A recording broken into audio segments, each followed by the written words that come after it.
Welcome to Modern Farm Business Podcast. This podcast is designed to help the farm leader bring their business to the next level.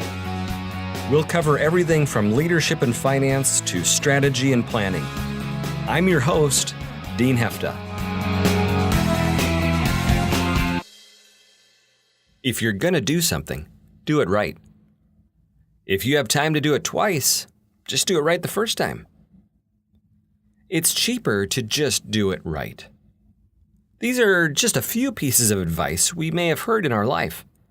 The message is the same. Screwing up isn't acceptable. Do it right or don't do it at all. But hold on a minute. If we apply that advice across our life, think of all the things that when we did them the first time, we were terrible at them. Walking, talking, riding a bike, driving a car, and the list goes on. So why do we encourage kids to do these things, even poorly, yet in our adult life we are often reluctant to step out and do anything remotely new or uncomfortable?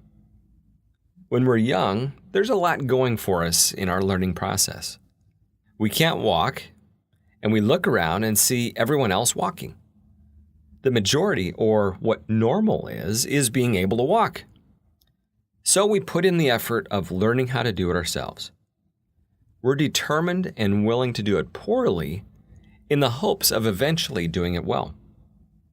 What the majority is doing has a huge influence on our desire to do something. When we're learning to walk, it's a real positive. But that same majority influence can later hold us back from stepping out to do something new. Maybe we want to try a new approach to crop production, but nobody around me is doing it. There's a fear of being an outlier. And this fear can be traced back to the days when we were living in a tribe and having to rely on being a part of a group for safety, for food, for all of the things that we needed to thrive. And if you were cast out of that group, you probably weren't going to make it. That has an influence on us, on our ability and our interest in being able to step out and doing something different that we've never done before. This fear of being an outcast. Another benefit that we have when we're young is lack of awareness of our own limits.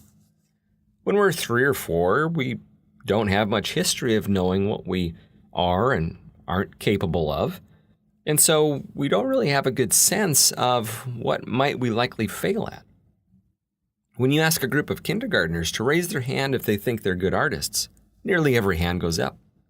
But you go up to 8th grade, and hardly a hand moves when you ask the same question. By then, they've begun to compare themselves to others and see who is naturally good and then conclude, well, I'm not as good as they are. This leads to another challenge of invisible barriers. When we have these experiences of these perceived limits, they shift into barriers that prevent us from venturing out later on. If you want to train an elephant to stay in one place, when they're young, you get a log chain and chain one leg so that they learn quickly that resistance is futile. Once this belief is embedded, you can shift that restraint over to just a small piece of rope. And even though they could break it with very little effort, their belief is so strong that any restraint keeps them from ever breaking free. So what does this have to do with our life as a leader? Understanding ourselves is one of the most important roles of a leader. Knowing the talents that we bring to the group and realizing the things that we aren't good at. But we also need to be aware of what impact our experiences and beliefs have on how we perceive and act on the world. Our experiences build perceptions of what's possible, and in turn, what we believe is impossible.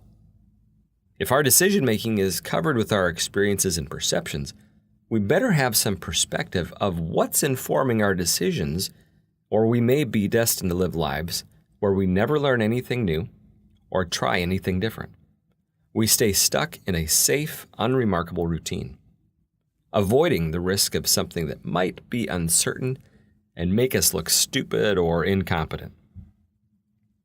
One of the beliefs that we can start buying into, for example, when we're in business, is the belief that to be an entrepreneur, you need to be this 20-something that's taking the risk and going out with a big and bold adventure. But when you talk with investors and you look at history, there is evidence of more success with people that have taken that risk and tried something new later in life. The investors like the perspective and insights that founders who have had a couple of decades of mistakes can bring to the table. They're able to make more informed decisions and have more discipline in their execution, with one big caveat, that they are coachable and open to new ways of doing things, and that they're willing to continue to doing things poorly for the sake of learning. And that's the key. When you look at things we do poorly, there's really two kinds of doing things poorly. The first is for the sake of learning. When we are learning to ride the bike, we're trying to get feedback so we can improve our balance and our pedaling and our steering. We fall over when something doesn't work. This is a healthy application of doing things poorly. When we're learning, we do things more slowly. The quality is lower, and our mental effort goes up.